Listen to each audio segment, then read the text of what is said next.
Sarah Reinertsen. Excellent. Good to see you. Good seeing you. I'm here at welcome to the 4th annual celebration of Heroes, Heart, and Hope, June 9th, 2010. A wonderful event, a celebration of heroes, heart, and hope for the organization Challenged Athletes Foundation.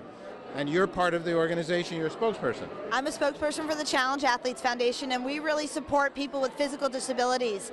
I'm an athlete. I actually grew up here in New York, and I wear a prosthetic leg. And, you know, I wouldn't be able to run if I didn't have a running leg. And that's oftentimes the barrier to entry.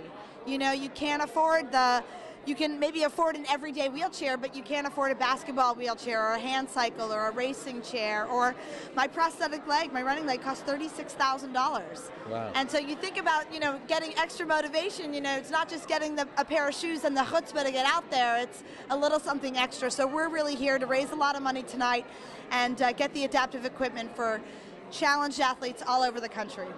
Okay. And you're a great spokesperson for the organization. I get goose pimples just speaking with you. Well, thank you. Here's a couple questions I wonder about. Oh, you're a model. You're on the cover of ESPN. Wow. How'd that come about? Well, I got a call from ESPN saying we're doing an issue. We'd love to photograph you, and it was quite an honor. It was their new issue, the bodies issue, so I did pose nude. You didn't see anything, and it was on the cover. It was very tasteful, but I thought it was such a great statement that ESPN was really showing that people with disabilities are athletes, but they're also sexy and beautiful. And to really showcase that, I thought was an incredible thing. Okay. Just a little history, and your need for this leg came about because of? Well, I was born here in New York, and I was born with a tissue disorder. So my left leg wasn't growing properly when I was born, and at the age of 7, I had my leg amputated at NYU, and I started wearing a prosthetic leg. And so I've worn a prosthetic leg most of my life, and I've lived through the evolution of technology through all of that. But sports is really so important to me because it made me feel whole, and I grew up as a kid being excluded from a lot of sports. You know, people wouldn't include me because of my disability, which is why I have so much passion to make sure that doesn't happen to challenged athletes or challenged kids today. How'd you get involved with this organization? I got involved with this organization. I was living out in California as a graduate student, and I saw the good work that they were doing for challenged athletes, and I wanted to be part of it. So I just started signing up for their races and fundraising and being part of it, and it just sort of grew from there. What do you suggest for anybody that has a challenge such as this? I think if you do have a challenge, you know, you should check out the Challenged Athletes Foundation. Go to our website, challengedathletes.org. And get out and get active. You know, there really is no excuse whether you have a disability or not. You should really get out and use the body that you have. If you have a body, you are an athlete. You're quite cool. Thank you so much. Thank you. Okay, I'm here with Scott Tinley. Hi, Scott. How are you? I'm good. And you? I'm good. I'm very good. So tonight's an important night. Your wife is involved with the organization? She is. She's the executive director, and I've been fortunate to be involved with it, both married to it and part of the growth of it, and to watch it come to this point and do so many amazing things for so many people. It's I'm proud of her, and I'm proud of a lot of people who put a lot of work into it. She must be, I know, a busy bee tonight. I know she's running around a lot. She is. Is she an athlete also? She is. A marathoner. Is that so? A mother. Businesswoman. And you're an Iron Man, right? I was. In a former life, I did compete professionally. Professionally? That's correct. Is that a very large sport in that sense, professional sport? It depends on how you define large. Okay. It's not basketball, baseball, football, hockey, but... Is there 10,000 people? No, there's probably 10 million people that participated in and around the world. So. Ooh, okay. Professionally? No, not professionally. Oh, okay. Just trying to get some, because that's a lot of running and a lot of bicycle riding and a lot of swimming. It is. Tell us how you feel about the organization since, you know, you're part of the family. Well, yeah, I mean, there's a lot of nonprofits in the world that do a lot of good things, which is great. But to actually be close to it and to see it up close and to feel it and to watch it grow and to give back and to change people's lives, it's hard to describe unless you're there, you know, unless you see the proceedings, unless you see, you know, the way it changed people's lives. I I said, it's hard to describe. For me, it's absolutely fulfilling. So, We had a wonderful opportunity to interview Bill Walton yesterday, and in essence, for us, good news broadcast, positive content, positive people doing life-affirming things.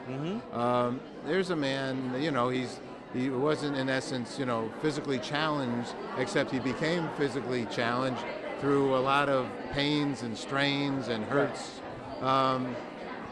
You still have to carry on, right? what is the alternative? A guy like Walton, he's inspired by athletes who have physical challenges for a variety of reasons, and they're inspired by him. So, it's one of those circular things in life that happens to work. He's, in essence, I would say, after speaking with him, he's enamored. He is in love with those that go that extra mile, or, in essence, probably need to go that extra mile to continue on. There's no doubt. Bill's an intelligent man. He's intuitive.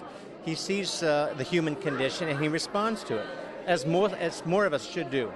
What can more of us do for the challenge athletes? Well, go online, look at it, hear the story, think about it. It's not about just giving back in the form of financial contribution. It's about seeing what the potential is, what these people do, and perhaps carrying that message out into your own arena, your own place where you can, again, perhaps give back in ways that are personal to you. Okay, thank you very much. My pleasure. Thank you. Hello, I am Austin Tong, and I'm here at Good News Broadcast speaking to, what was your name? Cody McCasland. So, what have you been doing? What is so special about today? Today, I am here for a gala for Challenge Athletes Foundation. What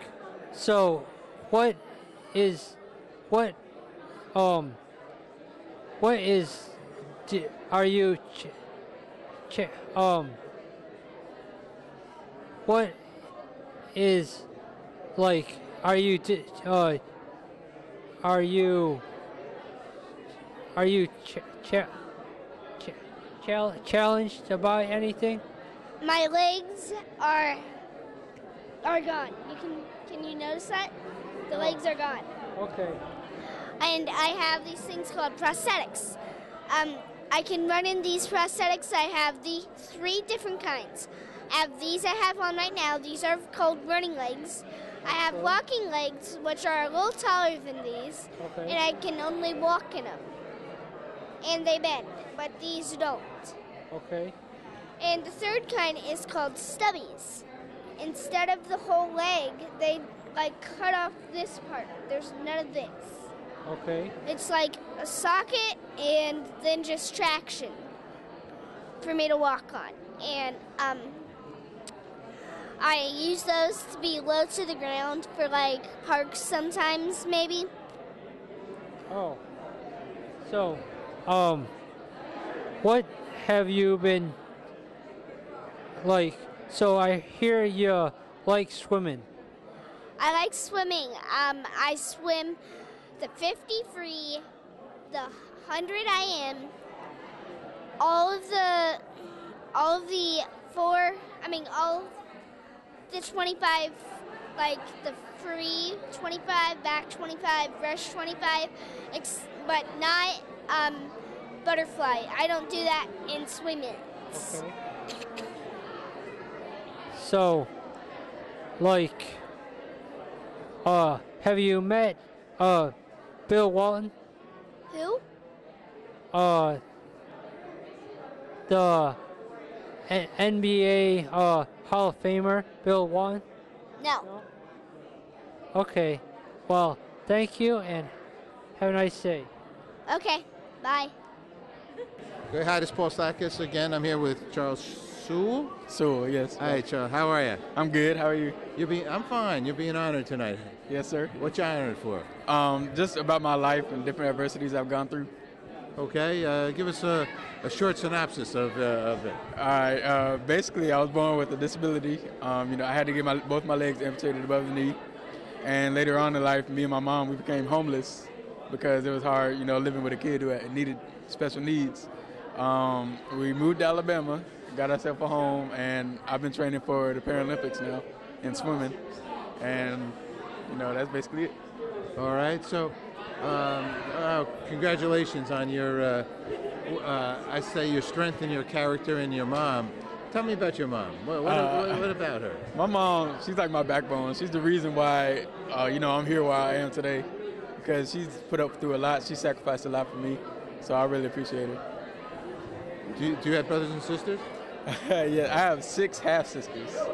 Yeah, they're all my dad's kids. Okay.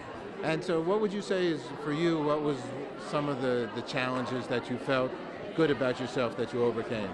I think the main one was basically having a disability. And, a lot of people can say that because, I didn't let it hold me back.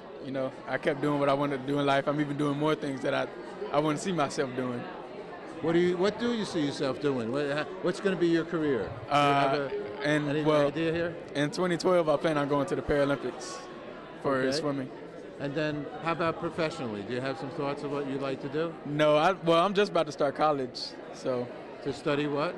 I want to major in either kinesiology or communications.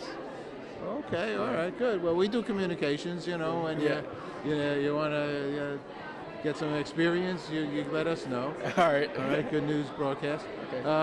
Why communications?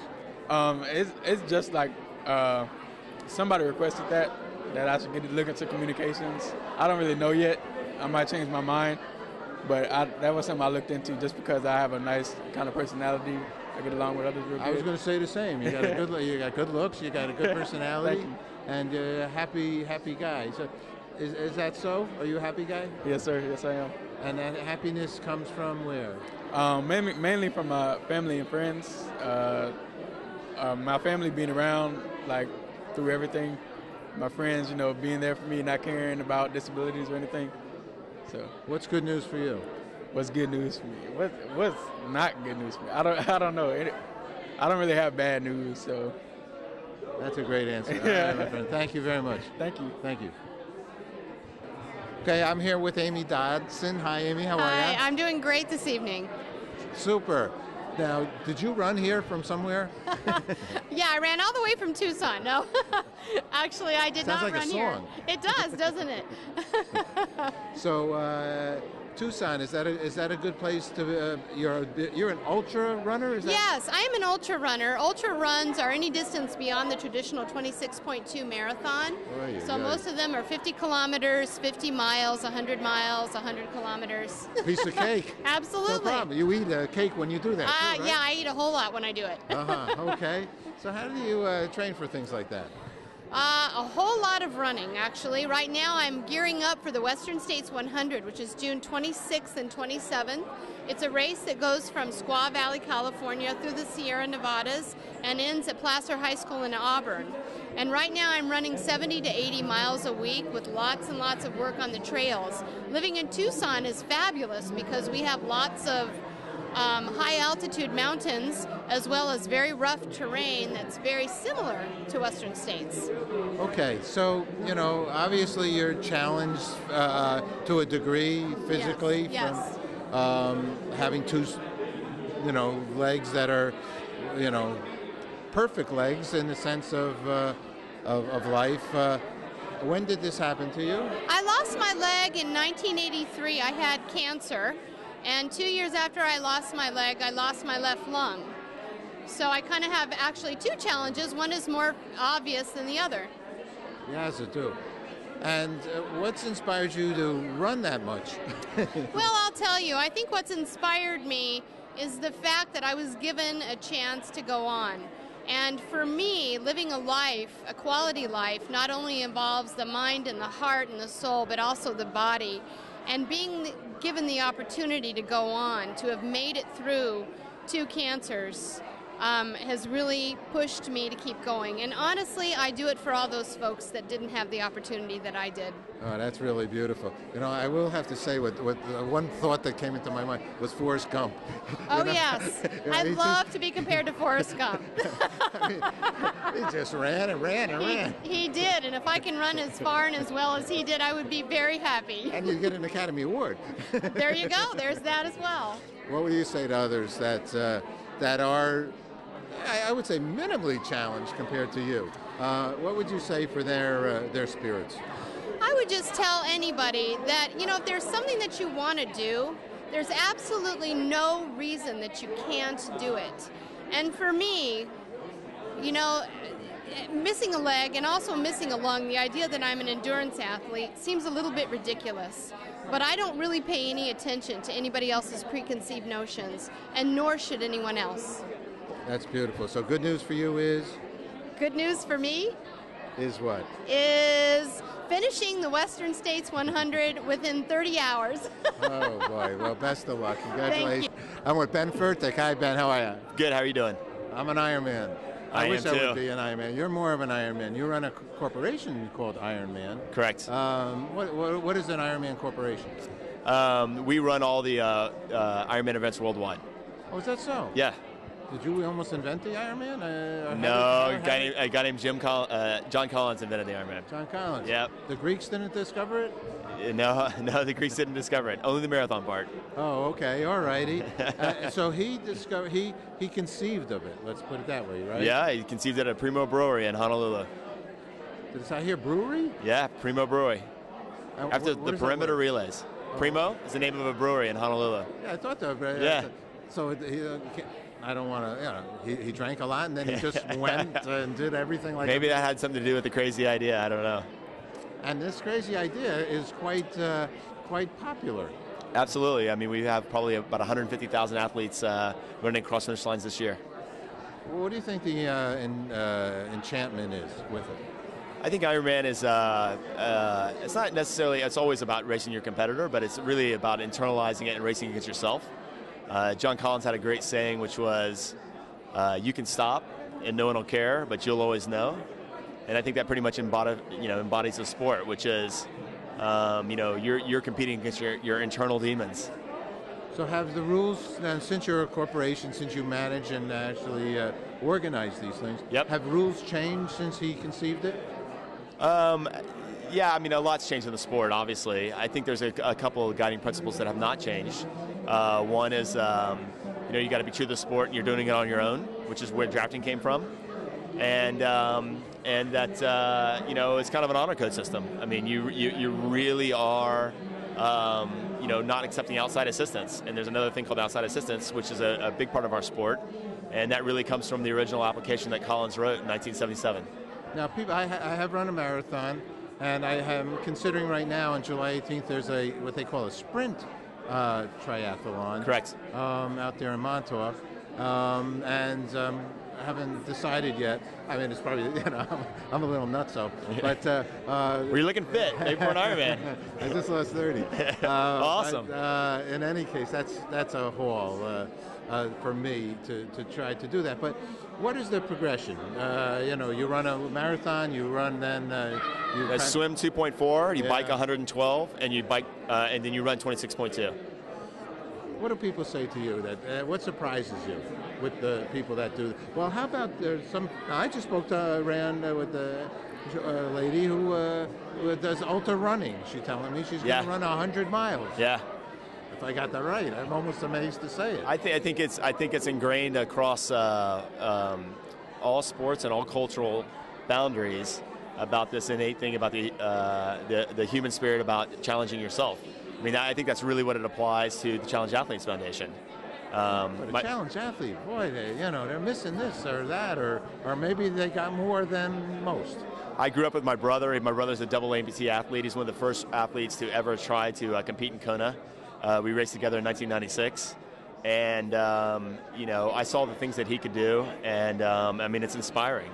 These athletes are always inspiring, but they're just like everyone else, which is they're trying to find and test their own personal limits. That's what it's about. I worked on a series called The Brain many years ago in the early 80s on PBS. And where do you have to put your mind to be able to do this? I think it's, I don't know. I mean, maybe we're half nuts. I'm not really sure. But the reality is that, like John said, you could quit at any time. But it's not about that. It's about, A, getting to that start line, putting yourself in the right frame of mind to get there. And then B, it's about accomplishing an extraordinary goal. Because in the end, we're just ordinary people. What's good news for you? Fantastic. Thank you very much. Thank you. Very nice meeting you. Nice meeting you. Take as care. well. Thank you. Hi, I'm here with Dave Scott. Hi, Dave. How are you? Great, thank you. I think a 6-time Ironman competitor or a winner, and